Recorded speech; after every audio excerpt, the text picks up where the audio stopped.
Welcome to the WRAL Daily Download. I'm your host, Amanda Lamb. In today's episode, we're talking about ghosts in the stadium. Yes, I said ghosts. It's a historical documentary looking at the unknown past of 4 iconic football stadiums in the Carolinas and their links to the painful history of race relations in the United States. WRAL documentary producer Cristin Severance and WRAL sports anchor Chris Lee set out to uncover who these stadiums were named after, where they were built, and what communities were replaced. Chris Lee joins us to talk about the latest documentary airing tonight at 7:30. Chris, welcome to the program. Yeah, thank you for having me. So how did you come up with this idea, and why did you think it would make a good documentary? Kind of came in parts. I knew a little bit about some of the things that happened at Bank of America Stadium in Charlotte before I got here to WRAL in 2020. And then, reading some books, learning a little bit more about William Rand Keenan, who we'll talk about in just a bit at UNC.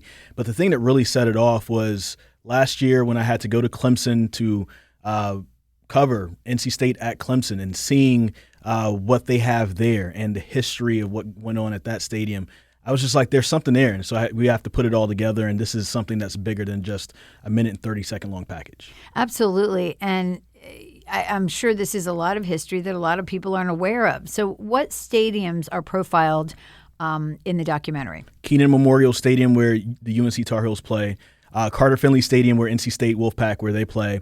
Bank of America Stadium, where the Carolina Panthers play, and then also Clemson Memorial Stadium, where Clemson plays. And obviously stadiums that a lot of people who are listening are going to be very familiar with. Mm-hmm. So tell me about the story behind Keenan Stadium at UNC Chapel Hill. What did you learn about the man the stadium was named after? So it's named after William Rand Keenan Sr., who is from Duplin County. Of course, the Keenan family. He was a student at Carolina and then left early to fight in the Civil War. And then later on, 1898, he was a part of the Wilmington Massacre. He was a part of a brigade of men who went around on a carriage, had one of the earliest machine guns that were made, and they went around just randomly massacring black men. The count is at least 30. There's a lot of people that believe that there are more because some of the body counts weren't accurate from back then. Especially with that type of machinery that they had. And his son, who ended up, on his own becoming pretty great in the business world, gave a lot of money to UNC and wanted the stadium to be named after his dad. As well as the business school. As well as the business school. So the business school is more so after Keenan Jr., but he made sure that the stadium was named after his dad, Keenan Sr. Well, that's very interesting. We will learn more about this after the break.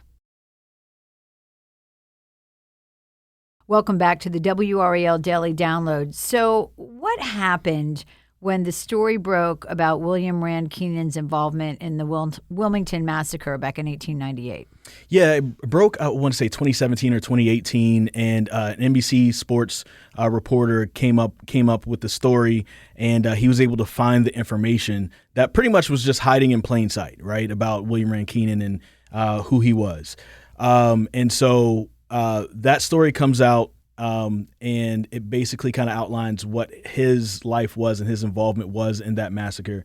And then a lot of things from there kind of just flowed. But then people started realizing like, oh, this Keenan, this particular stadium site is named after someone who didn't like black people, who wanted black people, who only saw black people as enslaved people and people who should be subservient to white folks. And yet every Saturday there's a team of mostly black men who are on that field. Now, probably he didn't know he was going to have a stadium named after him. His son knew, and maybe his son didn't think that it was going to be filled with black men, especially when it was built. And not to mention all the black students and alumni and visitors in the stands watching the game. I mean, when the stadium was built, that wasn't a thing at UNC, so I'm sure that probably wasn't in their ideas, but that's what ended up happening. And so it's kind of like an interesting juxtaposition if you think about it. Absolutely. So did you reach out to UNC about this, and did they have anything to say? So at the time, when that was coming out, UNC was also dealing with the Silent Sam thing and some other things that they were kind of dealing with the reckoning of their past when it comes down to slavery and racial history there. So personally, we're just kind of telling the story of what went on. But one of the professors that used to be at UNC, he's prominently in this documentary. His name is William Sturkey. He ended up leaving over the summer to take another job elsewhere. But he was kind of laying out what happened then. UNC since that story broke, quietly changed the memorialization from the stadium from William Rand Keenan Sr. to William Rand Keenan Jr., like the business school, right?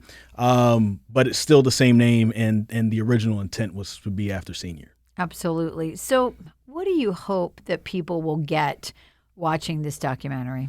I know that this is an interesting time in our country right now where a lot of racial history is coming up and people have placed names on it, CRT, whatever it is, to different things. And this isn't intended to make anyone feel bad about anything that happened in the past. This is more so to talk about real things that happened in the past. And of course, things that happened in the past are painful. They are a reminder of how ugly history can really be. But mostly, I think that if we stop ignoring things that happen, we can all have more empathy for each other, right? Like the way that my family got here, and to be able to fight for me to have the opportunities that I had does have an impact. You know, the things that happened back then does have an impact to today. The things that happened to them have an impact today. And that's something that I think that we more should talk about rather than using it as a place of division. Right. And thinking about if we don't understand where we've come from, how can we have a better future as a community, as a Absolutely. state, as a country? Absolutely. So where can people see this documentary? So this will be on tonight and on WRAL. That'll be at 7:30.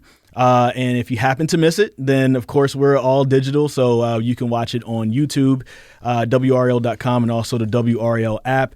And I just hope that when you watch it, you just kind of watch it with an open heart. Like nobody is being attacked. This is more so to inform, something to talk to your kids about, talk to your neighbors about, and then maybe it starts some other conversations that could help out with things in the future. Chris, thank you so much for sharing your thoughts on this, your really important thoughts on this issue, and looking forward to the documentary. Thank you. This has been the WRAL Daily Download, a production of WRAL News. Check out my new true crime podcast from WRAL Studios. The Killing Month, August 1978, is a brand new show, details the investigation into the serial murders carried out by a band of outlaw brothers in Pennsylvania. Episodes 1 through 3 are available now. Find the show wherever you get your podcasts.